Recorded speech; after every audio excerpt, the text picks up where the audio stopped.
Let's answer more of your questions. This is part 2 of the series, Questions for Arian. Any ways we can help our children through the current trauma unfolding? This is a really good one. On your healing journey, you learn how you work in different ways that you never knew. You start meditating and you realize the power of meditating. You start recognizing that there's so much more to yourself than you've ever thought or that you've ever known. Along this journey, you also realize the things that caused you to arrive at the place that you are today. And sometimes that's a very hard pill to swallow because you realize it's the people closest to you and the ones that have been around you that play a huge role in why you are where you are. Now, this doesn't mean people are bad or that we don't love each other, but every single human can love to the best of their ability. Our caregivers can love us to the best of their ability. That doesn't mean their ability can't increase, but as humans, we don't know what we don't know. We can only do the best with what we have in the current moment. And it's very normal to learn all of this and then look down at the next generation of our own children and feel extremely guilty or feel bad for what's happened. This is very, very normal. And it's actually part of your journey. It's very, very normal as well at this point to want to help them. So what we do is we kind of go, well, I've learned how I work in a different way. So I'm going to teach them and make sure that they do what I'm doing, which to a degree is great. We do need to teach the next generation and the generation after that, everyone, how we work in these ways that we're learning how we work. Because if we don't, we're not able to raise self-awareness and we're continuing to live in reactive mode. So there's nothing wrong with trying to teach them, but this is where it gets a little bit complicated. One of the biggest lessons that I've learned is the way that we help our children isn't necessarily the way that we've helped ourselves. For example,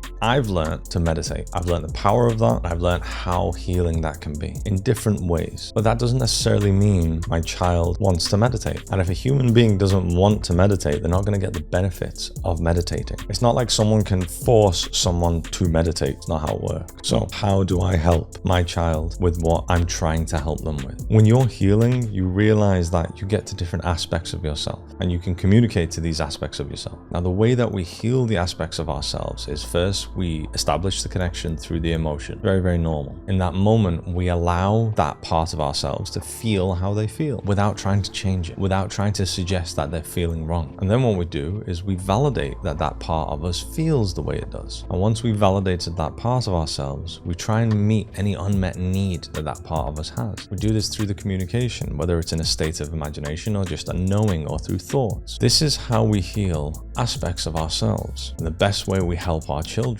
is in the exact same way, is to provide that safe environment for them to be able to feel however they feel without trying to suggest that they shouldn't feel the way they do. Now, we actually do this in many, many ways unconsciously anyway. We've been programmed into this throughout our entire existence, through society's way of teaching and everything we've been through. But once we create that safe space, we can then validate our child in the same way that we do our aspects. Of course, it makes sense that you would feel like that because of what's happened to you. And being the caregiver to them with what they're going through, we can also ask them if there's anything that they need in that moment. The way we communicate with the aspects of ourselves and we're there for them, we can be there like that for our children. The aspects that we have just want to be seen, just want us to be there for them. The aspects of our children are exactly the same. They just want someone to be there for them. And yes, this can be very, very challenging because at the end of the day, we're not controlling the child. And sometimes our children don't even want to entertain this, and that's okay as well. It's about continuously creating a safe space for them, continuously allowing them and validating the fact that they feel however they do. And eventually, when you keep growing that safe space for them, they'll see that it's safer to show you all parts of them, and then they will open up more and more through time. This is a very challenging journey on its own anyway, but as a parent, there is another level of challenge on top of it. It's very, very normal to get it wrong at times as well. This is all part of you learning, and that's okay. Keep going. You're doing great.